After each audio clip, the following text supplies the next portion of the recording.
Hola a todos de nuevo, bienvenidos a Terror Desconocido. Bueno, sigamos con el vídeo de historia del cine de terror. Me quedé a finales ya de los 60, ya entrando en la década de los 70. Como bien dije, finales de los 60 fue como sucedió a finales de los 50. Una época de transición para pasar de un cine más clásico a un nuevo tipo de cine de terror. Si bien a finales de los años 50 fue el cine de terror gótico inglés, de la mano de las nuevas versiones que se hicieron de los monstruos de la Universal por parte de la productora británica Hammer, y sobre todo de cara al director Terence Fisher, que fue el que los renovó, finales de los 60, pues pasó lo mismo con dos vertientes, que fue La Noche de los Muertos Vivientes de George Romero, la vertiente más utilizada dentro de un cine de bajo presupuesto, un cine que no necesitaba incluso de productoras, frente a un cine pues menos, digamos, menos visceral, un cine más psicológico, más ambiguo, el tipo de cine heredado de lo que sería Jacques Tourneur, que ya habíamos tenido elementos, como comenté en los vídeos anteriores, como por ejemplo The Innocent, sería uno de los mejores ejemplos, The Haunting, películas que eran más sugeridas, películas que no mostraban quizás una violencia tan explícita, pero sí que tenían una carga bastante fuerte de manera implícita, es decir, terminabas de verlas y se te quedaba algo dentro diciendo, pues no he visto nada realmente salvaje, ningún crimen, ningún asesinato, así que se saliera de tono, pero algo se me ha quedado removido en mi interior, y era la parte psicológica que utilizaban. Ya durante los años 70 la censura ya había terminado, si bien a finales de los 60 apenas existía, hoy no tenía la fuerza que tenía en un principio, por lo tanto se pudieron ver muestras de un cine más atrevido, no tenía que ir con esas vueltas y tal para poder mostrar o contar algo sin que la censura se diera cuenta. Ya a los 70 fue, digamos, que tiraron la casa por la ventana. Entonces ya tomamos parte de estas dos vías, la vía de La Noche de los Muertos Vivientes y la vía de La Semilla del Diablo. Un título que la verdad no le hace a la película mucho favor, porque El bebé de Rosemary, que podían haberla titulado así en español, a La Semilla del Diablo, pues prácticamente te hace un spoiler que te destripa la película, cosa que es lo último que se puede hacer en una película, sobre todo de estas características. Pero bueno, después del éxito de La Noche de los Muertos Vivientes, por supuesto hubo una explotación, donde salieron muchas películas del género. Incluso en España se hizo una magnífica película que era No profanar el sueño de los muertos, de Jorge Grau. Los italianos, por supuesto, pues empezaron ahí a hacer lo que a ellos les gusta tanto, lo que es la explotación, que ya durante los 70 y principios de los 80 empezarían a coger éxitos de otras películas, o sobre todo estadounidenses, y a empezar ahí a hacer sus explotaciones.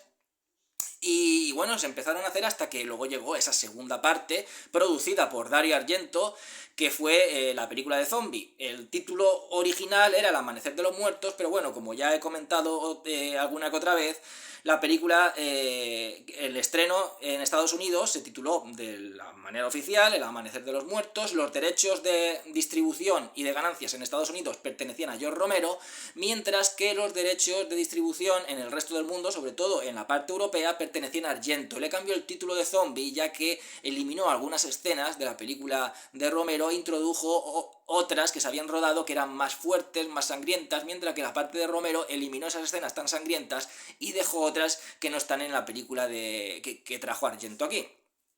Entonces fue ya el paso de que cambió el cine de muertos vivientes de Romero, cambió de ser una explotación que había sido con películas que imitaban a La Noche de los Muertos Vivientes, a convertirse en un subgénero, el subgénero de zombies a partir de la película de zombie.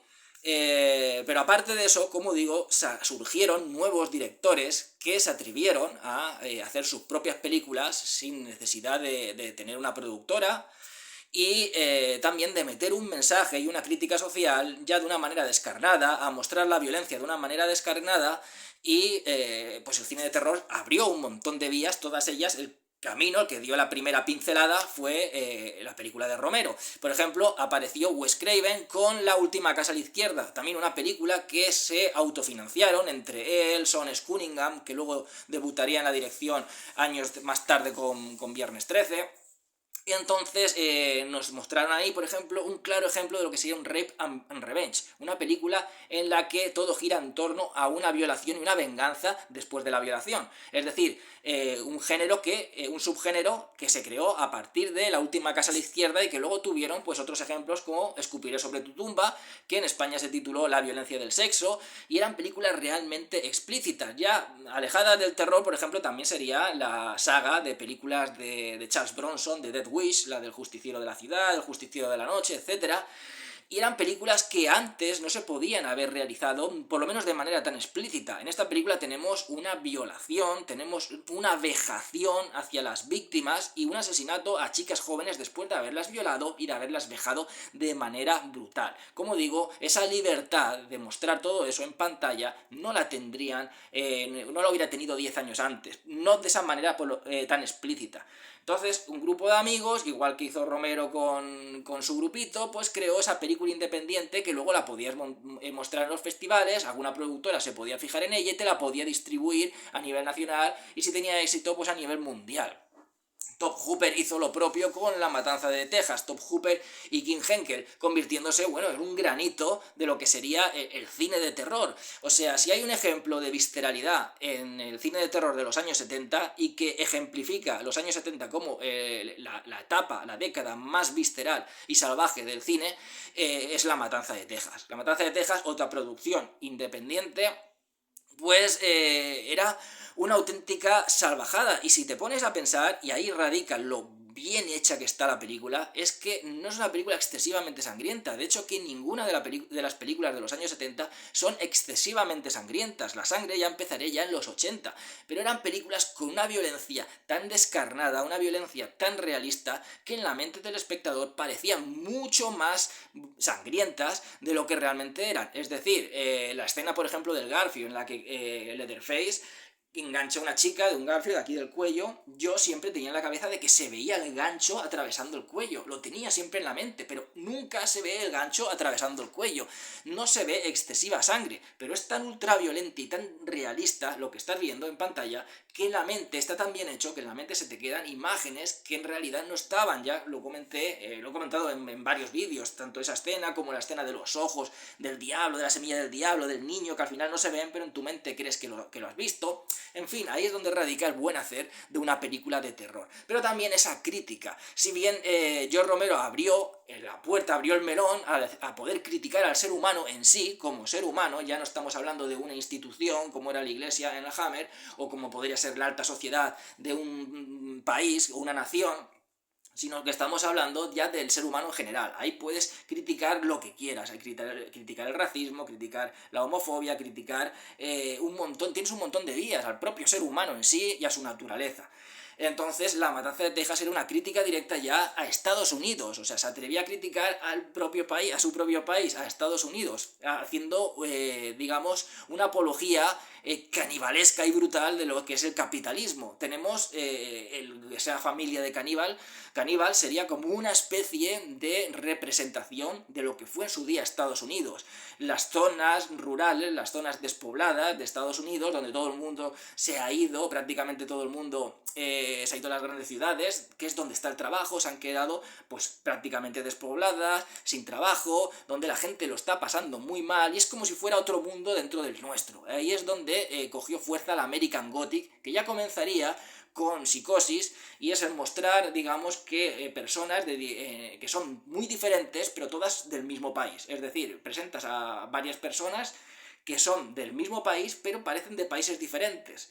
Y eso es lo que es el American Gothic. Dentro de un mismo país hay formas de vida totalmente diferentes. Y ahí es donde La matanza de Texas, digamos, que forjó ese American Gothic con lo que sería después para el cine.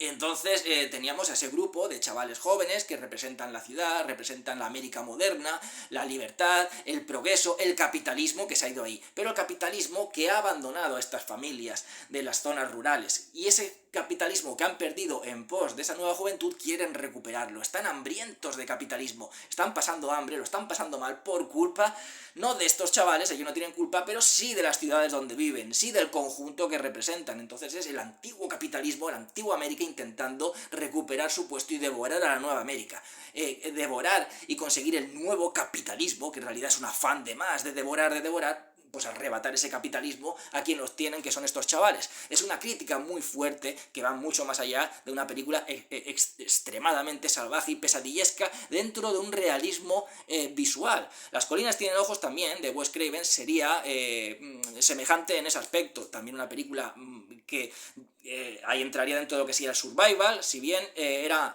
La última casa a la izquierda, un Rape and Revenge. La Matanza de Texas sería un American Gothic con muchos elementos de slasher, persecución final, asesino con máscara, etc. Y Las colinas tienen ojos sería un survival, pero también tiene estos elementos de salvajismo y el tema de esas dos sociedades unidas, sociedad de caníbal abandonada en el desierto, dejada de la mano de Dios, con la nueva sociedad de chavales jóvenes, una familia, dos familias en este caso enfrentadas, la familia que está salvajada, que ha sido abandonada de la mano de Dios, y la familia que vive bien en sus ciudades. Esta vez esta familia se encuentra en el terreno de esta otra, donde esta otra se mueve bien, y esta otra quiere absorber lo que tiene esta familia, ese, digamos, ese poder, ese nivel que han logrado conseguir y que estos, por desgracia, se les ha arrebatado. Entonces viene a ser también un tema, aunque similar, no igual, pero similar. Pero eran temas que eran bastante conflictivos de hablar. La censura no lo hubiera permitido hacerlo décadas anteriores, a menos que hubiera sido muy soterrado, hubiera intentado darle muchas vueltas para que eso no se notara, pero en los 70 lo podías hacer, lo podías decir, podías meter la crítica que te diera la gana, podías ser lo salvaje que te diera la gana. Y otro elemento que también destacó el cine, y estamos hablando del estadounidense ahora, ese nuevo cine de terror moderno estadounidense, que, como digo, trajo a directores, pues como he hablado de Craven, he hablado de Hooper, George Romero, por supuesto, que siguió con su saga de muertos vivientes, John Carpenter con La noche de Halloween, por ejemplo, que nos trajo de que el mal puede estar en cualquier lugar, no está en otros países donde hay guerras, países tercermundistas, en el propio corazón de Estados Unidos, ni siquiera en los barrios marginales, como podría a lo mejor mostrarnos La última casa a la izquierda, o en las zonas rurales abandonadas, como La Matanza de Texas, o como Las colinas tienen ojos, ¿no? Una zona residencial de clase media, esa clase media que parece media alta de Estados Unidos. El mal ha nacido allí, el mal está dentro de nosotros, puede nacer desde la cuna, desde un niño pequeño que pueda albergar el mal dentro. El mal puede ser el vecino de al lado, puede estar arriba, en cualquier sitio. Es la psicopatía, la enfermedad mental, o simplemente el mal en estado puro sin ningún tipo de explicación, como hace La noche de Halloween. El mal que ha nacido en el lugar donde te encuentras más seguro, pues te hace ver de que ningún lugar es el más seguro. América se ha fundado a través de la violencia, o sea, ya es la propia esencia de la violencia, es un país fundado en la propia esencia de la violencia. Pues al final, en el seno de la propia esencia de la violencia, de ese bienestar en el país número 1 del mundo, puede surgir la violencia, puede surgir la maldad y arrasar pues con todo el vecindario. Entonces ya digo, y aparte también, un niño pequeño asesinando a gente al principio de la película de Halloween, pues esto tampoco se podía haber hecho antes. Ni Narciso Ibáñez Serrador, que entró dentro de esa nueva tendencia, si bien con la película de La Residencia, digamos que fue su primera película, tomó los elementos de ese cine de terror clásico, que sería pues elementos de las historias de Edgar Allan Poe, elementos de cinematografía del gótico inglés y elementos incluso del giallo, pero del giallo de la mano de Mario Bava, en la parte, y también elementos de Psicosis de Alfred Hitchcock, en la parte ya de ¿Quién puede matar a un niño? Pues sí que tomó esos elementos del Top Hooper o Wes Craven, de películas como La Matanza de Texas o La última casa a la izquierda. Y el tema de niños que matan adultos, pues no podría haberlo hecho décadas antes, y menos en España, donde la censura era, yo creo que mucho más fuerte que en otros países. Entonces teníamos por un lado esa parte que se enfocó, Fantasma, por ejemplo, de Don Coscarelli, también, esa parte que se forjó entre grupo de chavales con aspiraciones de hacer su película de terror, con pasión, con entusiasmo, que creó películas realmente salvajes y realmente críticas, con un lenguaje cinematográfico que mostraba una crítica, cada uno en su forma.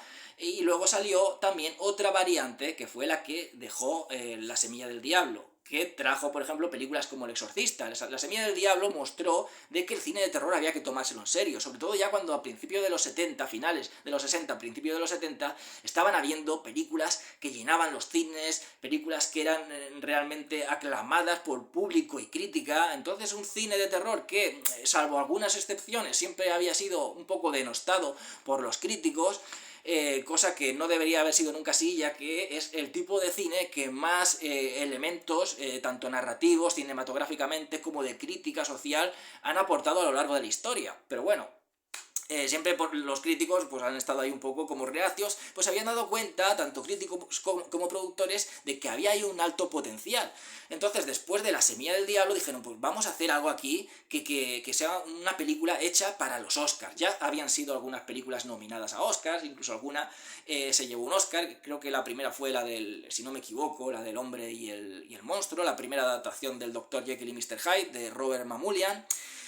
Otras habían sido nominadas, como Psicosis o The Innocents, pero no se lo habían llevado.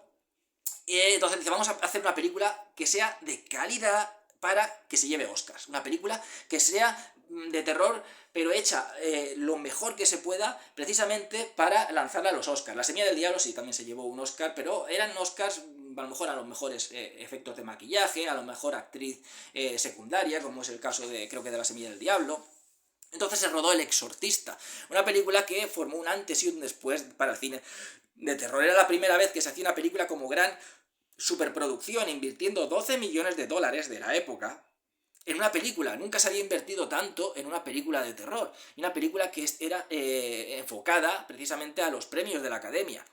Y fue la primera película y única de terror que ha sido nominada a 10 premios Oscar. Solamente se llevó 2, pero así fue nominada a 10 premios de la Academia. Digo que fue un antes y un después porque lo que contó El Exorcista nunca se había hecho antes, la posesión de una niña jamás se podía haber hecho antes, una película que revolvió las butacas, la gente en los cines estallaba de pánico, había ambulancias en la puerta y no era un truco publicitario, aunque luego le sirvió como truco publicitario, pero no era un truco, o sea, era realidad. La gente en aquella época no estaba acostumbrada a ver eso, a ver esos efectos especiales que cada vez iban mejorando, pues tan adelantados, no estaban acostumbrados y habían colas, se formó, digamos, se transformó en un nuevo, digamos, movimiento social aquello. Aquello ya era cultura y se quedó grabado en la retina, la haya visto alguien o no, todo el mundo tiene en la retina imágenes del Exorcista.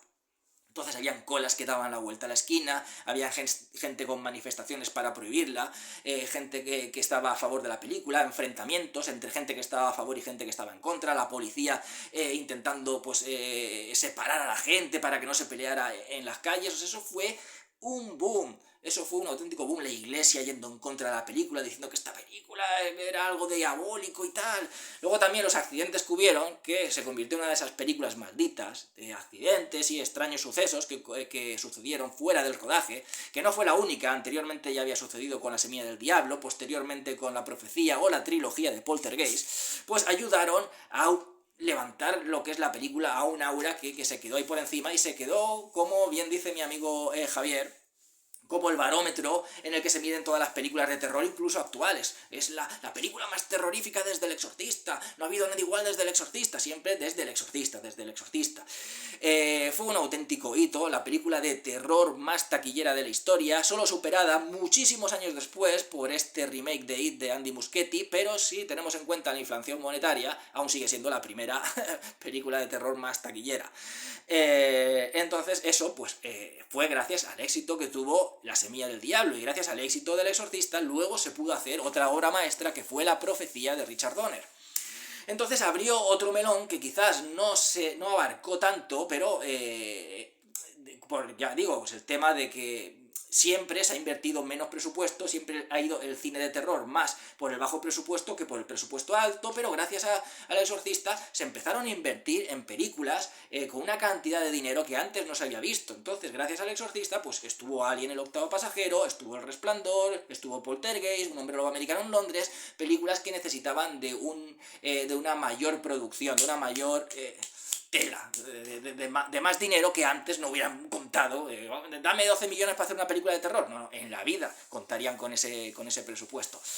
Entonces ya digo que durante los 70 fue una auténtica revelación. O sea, habían por todos los lados, tanto en el cine de bajo presupuesto como ya en cine ya de presupuesto, películas como Tiburón, que ya digo que yo no la considero del todo cine de terror, sería cine de terror lo que es toda la primera parte para convertirse en una película de aventuras marítimas, una especie de Moby Dick moderno. Pero también fue un blockbuster, el primer blockbuster de verano. A partir de ahí se acaban todas esas películas en verano que eran súper taquilleras y que le daban una promoción absolutamente brutal. Luego Alien el octavo pasajero, que cambió el tema de las monster movies, dejándolas en un lugar cerrado, con una criatura, un grupo de personas con una criatura. Todas esas películas, ya sea en la Tierra, en el espacio o bajo del mar, como luego saldría esta de Profundidad 6 o Leviatán, todo este tipo de películas surgió a partir de Alien. El terror espacial surgió a partir de Alien, y también lo que yo llamo ese gótico futurista, que también la nave de Alien, que también ha sido pues copiada ese tipo de naves, la estructura, hasta la saciedad. Si no, fijaos en Horizonte Final de Paul W.S. Anderson, pues la nave de Alien era como si fuera un castillo gótico, de ese castillo de las películas de la Hammer, pues era como ese castillo gótico, ese planeta donde recogen, donde van y ven los huevos del alien y tal, con toda esa niebla. Parece un páramo de la campiña inglesa o un páramo de Transilvania. O sea, era como un gótico, pero en el espacio, un gótico futurista. También como lo que hizo Don Coscarelli, aunque de manera diferente con Fantasma. Teníamos cementerios, teníamos morgue, el personaje del hombre alto interpretado por Angus Scrimm era un parecido al Drácula interpretado por Christopher Lee, pero luego también teníamos esos elementos prácticamente como si fueran futuristas, con esas bolas voladoras, esas bolas mortales, y luego también un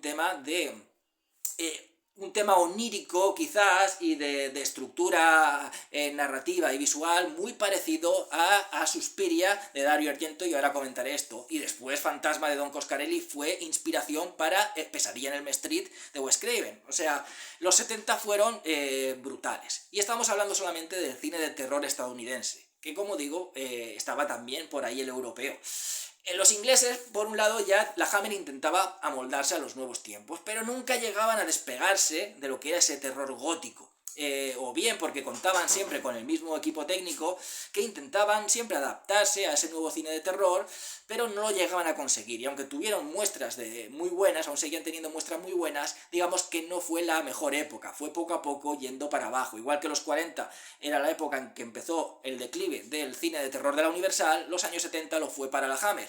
Pero en Inglaterra ya estaba otra productora, igual que estaba también la Tygon, estaba la Amicus, que anteriormente era Vulcan, cambió el nombre por Amicus, y la Amicus fue ya la mayor competidora de la Hammer durante los años 70, e incluso llegó a superarla, porque se adaptó a un cine de terror más actual. Lo que hizo la Amicus fue separarse de lo que hacían las películas de la Hammer, es decir, sus películas estaban adaptadas en la actualidad, no estaban adaptadas en épocas pasadas. Luego también teníamos que no eran nada sangrientas, eran películas en las que tampoco había nada de erotismo, y películas que abogaban por un terror más psicológico y sugerente. De nuevo, la herencia de Jacques Tourneur. Y también se especializaron en el cine de terror de antologías, el cine de terror de historias cortas. De hecho, que una de las películas más exitosas fue Doctor Terror de Freddie Francis. Trabajaron también muchos del equipo de la Hammer, también trabajó para la Amicus, Freddie Francis como director, Roy Ward Baker, o como actores Christopher Lee y Peter Cushing, que también habían trabajado para la Tygon. O sea, al final trabajaban para todo lo que es las productoras británicas.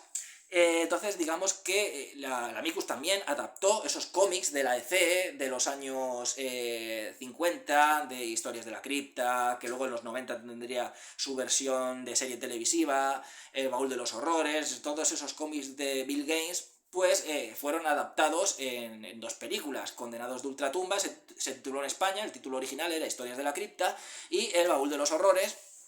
Y entonces se especializaron en el cine de antologías. No todas eran de antologías. Teníamos películas como Ahora empiezan los gritos, como Yo Monstruo, que es una de las versiones que más me gustan, del Dr. Jekyll y Mr. Hyde. Teníamos también la de La bestia debe morir, pero prácticamente su especialidad era el cine de antologías. Entonces la Hammer tenía mucha competencia durante los años 70 y no llegaban a adaptarse a esos tiempos modernos. Tenían por un lado el cine de terror moderno estadounidense, en todas sus vertientes, como he hablado antes. En la vertiente cine de bajo presupuesto, cine más independiente, la vertiente de superproducciones, pero todas siempre innovando e introduciendo nuevos elementos que serían luego, al final, pues elementos introducidos en el cine, hasta el día de hoy. También crearon nuevos subgéneros. Ahí estaba el cine zombie, ahí estaba el cine de terror espacial, ahí estaban los slashers gracias a La Noche de los Muertos Vivientes, aunque el primer slasher como tal fue Navidades Negras de Bob Clark, quien asentó las bases del género de Final Girl, pura, que no consume drogas, ni bebe alcohol, ni mantiene relaciones esporádicas. Es como quien comete esos pecados, pues es asesinado es castigado por el mal, el que viene en forma de asesino psicópata, el bien que representa la Final Girl contra el mal representado por ese asesino psicópata, ese asesino que parece sobrehumano, que ya habían empezado los giallos y luego lo enfatizaron los slashers, con una máscara o bien deforme, parece alguien sobrehumano, un ente fantasmal como parecía Michael Myers en Halloween. Todos esos elementos los asentó La Noche de Halloween. Y luego ya, pues, el éxito empezó también en los años 80 de todo el slasher, gracias a Viernes 13, que Viernes 13 se hizo por Halloween. Gracias a Halloween se hizo Viernes 13, de hecho que el comienzo es prácticamente igual que en Halloween, alguien acercándose a una casa en Halloween y a un campamento en Viernes 13, la vista subjetiva del asesino, todo eso heredado de los giallos. John Carpenter es el director, digamos, que tiene ese estilo más italianizado. Era un gran admirador de Mario Bava, muy amigo de Dario Argento, y en Halloween lo mostró. Ya fue como ese paso del giallo al slasher, que también pues en Navidades Negras lo habíamos visto, pero como digo, quien sentó las bases del género fue John Carpenter, y quien dijo ya, aquí esto es un género seguro para ganar dinero a expuertas, ya fue el éxito de Viernes 13. Y todos los slashers que se hicieron en los 80, digamos que la mayoría, no todos, muchos tenían sus propias formas de hacer para ser diferentes, ¿no? Pues metían elementos diferentes, pero la mayoría tomaban elementos bien de La Noche de Halloween, como todo más sugerido, un increciendo, va aumentando la tensión poco a poco, o Viernes 13 que lleve a saco, muchas muertes, efectos especiales prácticos, que en eso fue también muy innovadora, con efectos especiales de Tom Savini, etc. Entonces hubieron incluso explotaciones, tanto de Halloween como de Viernes 13, Campamento Sangriento o La Quema, pues son explotaciones de Viernes 13, mientras que la película de Sabe que estás sola, o la de Terror sin límites de Yoda Mato, que fue esa segunda parte, entre comillas, de Gomia Terror en el mar Egeo, pues bebía directamente, era una explotación de Halloween. Pero bueno, como digo, todas esas vertientes del cine estadounidense fueron pues, durante los 70, y eso la Hammer no supo adaptarse a esa competencia, pero también tenía competencia en Europa, tenía competencia en el propio Reino Unido con las películas del Amicus, que tenían mucha más aceptación que las que realizaban ellos, y luego también en Italia, que ya se estaba gestando el giallo italiano por Mario Bava, y que ya en los 70 con El pájaro de las plumas de cristal de Dario Argento, pues fue un boom, empezaron en Italia a hacerse un montón de giallos, y no solo en Italia, empezó a hacer ya los Estados Unidos, empezó a hacer ya los España, empezaron a hacer ya los en Francia, y se formó pues en un subgénero que fue el sustituto del gótico en Italia. Supieron, digamos, que reinventarse. Y todos al final tomaron los elementos de la película de Argento, del pájaro de las plumas de cristal, que a la vez tomaba los elementos de las películas de Mario Bava, de Seis mujeres para un asesino, también tomando incluso elementos de Psicosis, ese final súper explicado de los motivos del asesino, también metían un doble final, eso ya lo trajo Mario Bava anteriormente. Entonces se empezaron a hacer un montón de giallos, y ahí estaba Italia como competidora también del Reino Unido. Sergio Martino, por ejemplo, fue el mayor competidor de Dario Argento en cuanto a giallos. Dario Argento introduciendo más terror que thriller, exceptuando quizás a lo mejor pues El gato de las 9 colas, por ejemplo, o Cuatro moscas sobre terciopelo gris, mientras que Martino tiraba más por el thriller y menos por el terror, aunque películas como por ejemplo Torso, Violencia carnal, al igual que Bahía de sangre, esta es de Mario Bava, fueron de los giallos que tuvieron más influencia en el slasher, y si no que se lo digan, por ejemplo, a la secuela de Viernes 13, Viernes 13 2, de Steve Miller, que tiene una secuencia exactamente igual de muerte, exactamente igual a una secuencia que aparece en Bahía de sangre, calcada, o sea que al final fue también una forma también para una especie como de elemento que se iba sumando a lo que luego ya Carpenter mostró en los slasher, elementos que iban tomando pues de Psicosis, El fotógrafo del pánico, La matanza de Texas, esta de Torso, los giallos en general, Bahía de sangre, Torso, Violencia carnal en particular, y luego ya Navidades negras, que fue lo que sería el primer slasher, pero le faltaba el rollo sobrenatural que sí que metió John Carpenter. ¿Qué más? España. España también en los años 70 se convirtió en un país que fue un gran productor de cine de terror, y eso también le hizo competencia al Reino Unido. Aquí se creó lo que es el denominado fantaterror español, así le nombraron, gracias al éxito que tuvo en el 68 La marca del hombre lobo de Paul Naschy. Anteriormente se habían hecho, es decir, en el 63 hizo la primera película de terror española, Gritos en la noche, de Jesús Franco, pero se hacían películas esporádicas. Se hizo también Mis muerte, de Jesús Franco, estaba pues la serie, que no eran películas, pero la serie de Historias para no dormir, pero fue el éxito que tuvo esta película de La marca del hombre lobo, que creó el personaje del hombre lobo de Valdemar Daniski, lanzó a Paul Naschy, que su nombre auténtico es Jacinto Molina, pues a tener un éxito a nivel internacional.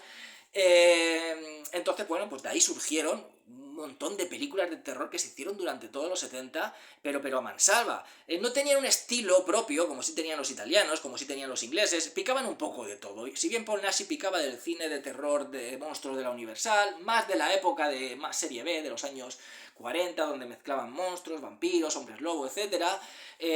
También se hacían giallos, tomaban algunos ejemplos de el cine gótico inglés de la Hammer. La película más hammeriana que se hizo fue Pánico en el Transiberiano, de Eugenio Martín, de hecho que contó con los dos estrellas de la Hammer, Christopher Lee y Peter Cushing.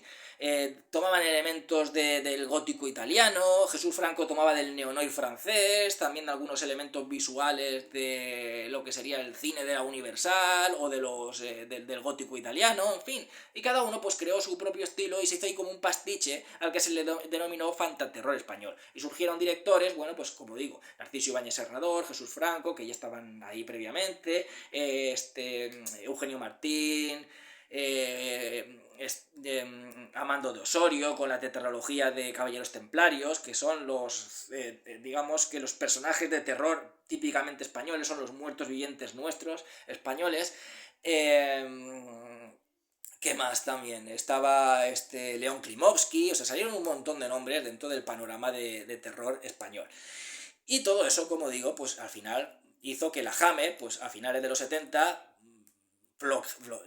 flojeara del todo, estuviera ya prácticamente en las últimas, intentó hacer una última película, que fue La monja poseída, tomando ese éxito de películas satánicas que venían del Exorcista, de La profecía o La centinela, y hizo su película, pero al final no tuvo éxito, y entonces a principios de los 80 intentó reinventarse haciendo una serie de televisión titulada Hammer House of Horror, que comenté aquí prácticamente todos los capítulos, que aquí se le tituló Misterio y Suspense, algo así.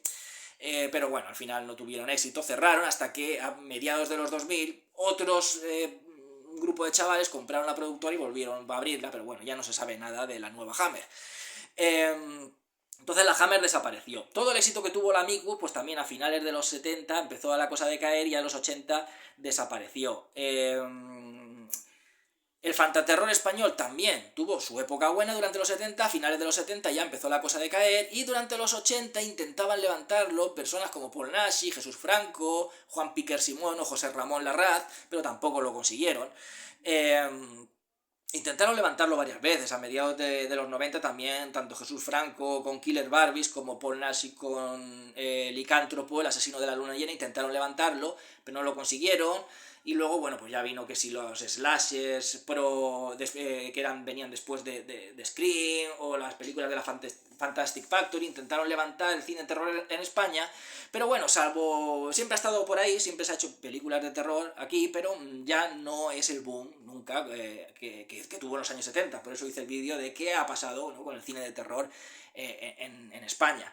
Los italianos aguantaron más, después de que los 70 ya los empezaran ya a decaer, pero los 80 la cosa empezó a tomar en otra forma. Los giallos aún seguían teniendo cierto empuje gracias a Dario Argento. Luego salió un competidor de Argento, digamos que Argento era el heredero de Mario Bava, era como el rey del terror italiano, pero le surgió el competidor que fue Lucio Fulci a principios de los 80. Pero cambiaron, si bien, como digo, Argento seguía con sus giallos, pero como siempre se reinventaba, manejaba un estilo particular, pero siempre intentaba como hacer algo diferente, innovar, sobre todo a nivel técnico, cuando aparecían pues formatos nuevos, equipo de rodaje nuevo, intentaba siempre hacer algo un poco diferente, cosa que pues le daban un aire fresco a los slashes, siempre, aunque tuvieran el mismo patrón y una forma de dirección propia y particular de él. Pero gracias al exitazo que tuvo en los años 70 con Suspiria, fue cuando renovó ese giallo, porque pasó lo mismo como en los 80, ya lo comentaré cuando hable ahora de los 80, con Pesadilla en Elm Street. Se hicieron tantos slashers desde el año 80 al 84 que la fórmula se estaba gastando en solamente 4 años. Pero llegó Wes Craven y digamos que revivió la llama del slasher con un slasher sobrenatural y diferente que fue Pesadilla en Elm Street. Y lo mismo hizo Argento con los giallos. Si bien Suspiria no fue un giallo temáticamente, como sí que lo sería, por ejemplo, La muchacha que sabía demasiado, pero sí técnicamente y visualmente era un giallo más que lo sería, por ejemplo, pues el primer giallo, que es La muchacha que sabía demasiado, de Mario Bava, en tema de colorismo, en tema visual, una película extremadamente colorista, extremadamente preciosista, los asesinatos eran absolutamente aberrantes, súper violentos, pero a la vez súper bellos, era todo muy con una plasticidad realmente impresionante, la utilización de los colores, esa mezcla, como digo, del expresionismo, juego de luces y sombras y la colorimetría heredada de Mario Bava. Aquí en Suspiria, bueno, pues se marcó Argento una película que, bueno, pues fue un auténtico boom que restauró lo que sería el cine de terror italiano gracias a Suspiria, porque ya empezaba poco a poco a ir decayendo, pero Suspiria fue el que le dio esa segunda bocanada de vida. Suspiria sería como una especie de... tiene elementos de colorimetría que beben muchísimo del cine de Mario Bava, sobre todo de dos vertientes que serían 6 mujeres para el asesino y La gota de agua, esa historia de las 3 caras del miedo, de esa película de antologías, como digo, una historia realmente impresionante, bebería de ahí, pero también del expresionismo alemán de la película del gabinete del Dr. Caligari, con esa estructura arquitectónica totalmente extraña, de formas extrañas, todo lo que tenía el gabinete del Dr. Caligari, pero con la colorimetría propia de ese cine de terror italiano. Y gracias a Suspiria, bueno, pues surgió también el fantasma de Don Coscarelli, que bebió muchos elementos a nivel onírico, a nivel visual y arquitectónico de Suspiria, y yo pienso que también de varias vertientes, sobre todo la saga de Drácula de la Hammer. Entonces, Argento, pues, digamos que trajo lo que se le denominó ese neogótico italiano, que cogería fuerza a principios de los 80, pero son de esas vertientes que no durarían mucho, como pasó con el underground neoyorquino, de películas de Larry Cohen, como Estoy Vivo, películas de William Lustig como Maniac, luego intentó que el subgénero siguiera con Maniac Cop, por ejemplo, Frank Hohenlotter con Basket Case. Pues digamos que esa forma de cine tuvo su racha hasta que desapareció, y el neogótico italiano digamos que tuvo también su racha con películas de Argento y Fulci principios de los 80, pero también al final desapareció, no duró mucho. Y ese neogótico se le denominó así porque tomaba los elementos góticos de las películas, por ejemplo, de de Mario Bava, de Antonio Margheretti, de Ricardo Freda, pero adaptándolos a los tiempos más modernos. Más sangre, más salvajismo, más brutalidad, etc.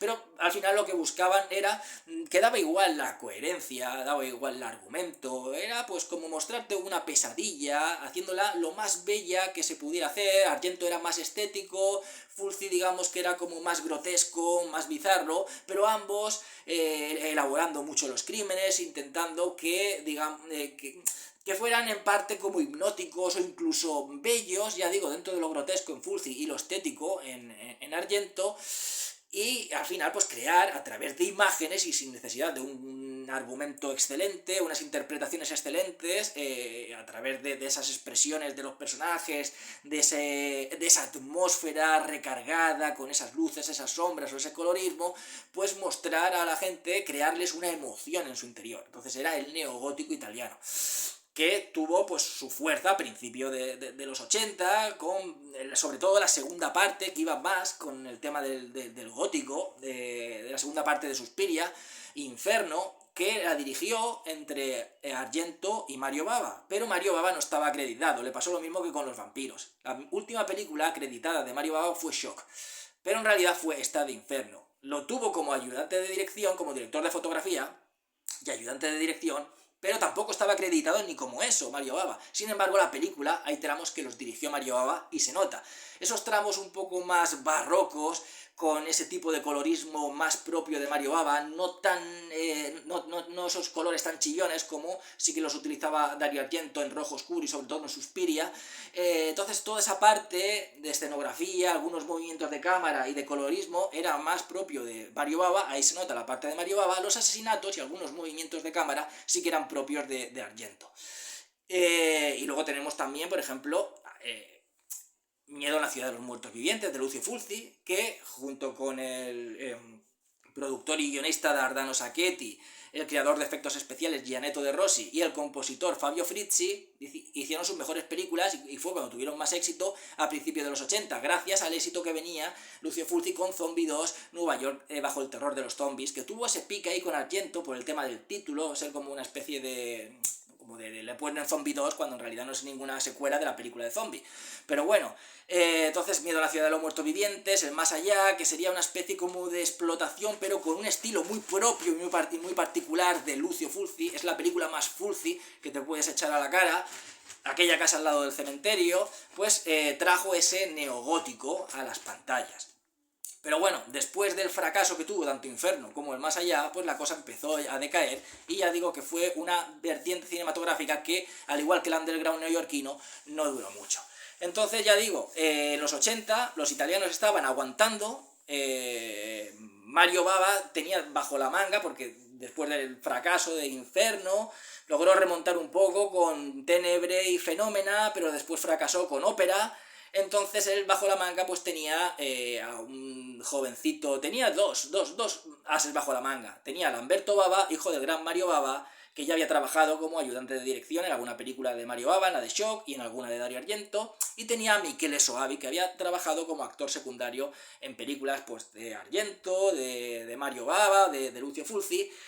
Tenía a estos dos directores un poco para levantar el cine de terror italiano. Lo consiguió Michele Soavi, que no Lamberto Bava, que empezó muy bien con películas como Macabro, Un cuchillo en la oscuridad, Un giallo muy Argento, o Demons, que es su película más famosa, pero luego parece como que al final, no sé, empezó a decaer y no se vio por ahí la esencia del talento de su padre. Empezó a decaer, y al final pues no logró levantar cabeza, pero Michele Soavi sí. Su trayectoria, sin embargo, fue corta, pero fue un grandísimo director, fue el último gran talento que hubo dentro del cine de terror italiano, con su debut Aquarius, una mezcla de slasher y giallo, luego con su película de terror gótico que bebía directamente del cine de Mario Bava, El engendro del diablo, o La secta, una película también realmente que era como una versión soterrada de La semilla del diablo, pero todo con esos elementos italianos muy a lo Argento, películas fabulosas,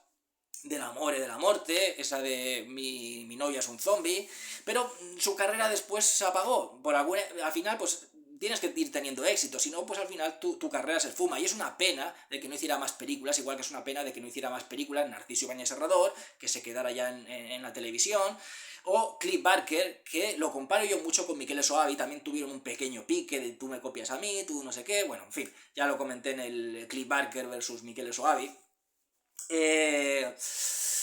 Esto, pues es una pena, o sea, directores que tenían un gran talento. Cliff Barker cuando sacó Hellraiser, eso fue la hostia. Luego Razas de Noche, El Señor de las Ilusiones, que tiene muchos elementos, es muy parecida a la secta. De hecho, que Cliff Barker tiene algunos elementos de Michele Soavi, se ve que le gusta mucho el terror italiano, incluso homenajeó con la máscara que aparece en El Señor de las Ilusiones, homenajeó a la máscara del demonio, igual que también lo hizo Polanski con El Retorno del Hombre Lobo.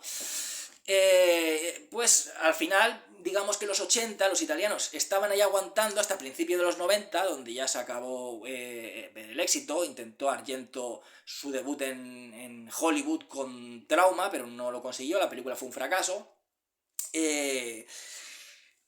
Los españoles ya durante los 80 prácticamente desaparecieron del panorama y los ingleses exactamente igual.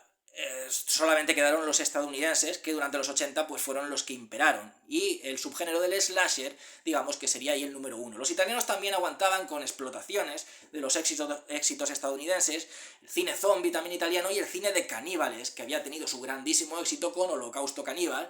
Entonces, bueno, pues ahí hubo esa competición entre Ruggero Deodato y Umberto Lenzi con ese cine de caníbales, que también tuvo su época, que no fue muy larga, y luego pues desapareció hasta que muchos años después Eli Roth quiso homenajear a Holocausto Caníbal con su película de Infierno Verde, que se llama igual precisamente como las cintas que mostraron de que eran reales y tal, en la película era Infierno Verde, y también como esa secuela horriblemente mala, que fue Holocausto Caníbal 2, El Infierno Verde, pues Eli Roth hizo su homenaje. Entonces ya tenemos en los 80, pero como digo, sobre todo estaba el cine de terror estadounidense, los nuevos maestros del terror moderno campaban a sus anchas, John Carpenter, Tobe Hooper, George Romero, Wes Craven, el subgénero slasher era el rey, y eso será lo que comentaré en el siguiente vídeo, ese cine de terror de los años 80, que, como digo, los italianos aguantaron como pudieron ahí, con más fuerza al principio, pero aguantaron. Michele Soavi intentó solventarlo, no se consiguió. Los españoles ya estaban desaparecidos, los ingleses estaban desaparecidos, pero los estadounidenses estaban ahí en lo más alto del podio, gracias a todo el éxito que habían tenido previamente en los años 70. Me he pasado mucho con este vídeo, pero mañana os presentaré el nuevo. Bueno, espero que os haya gustado y hasta siempre.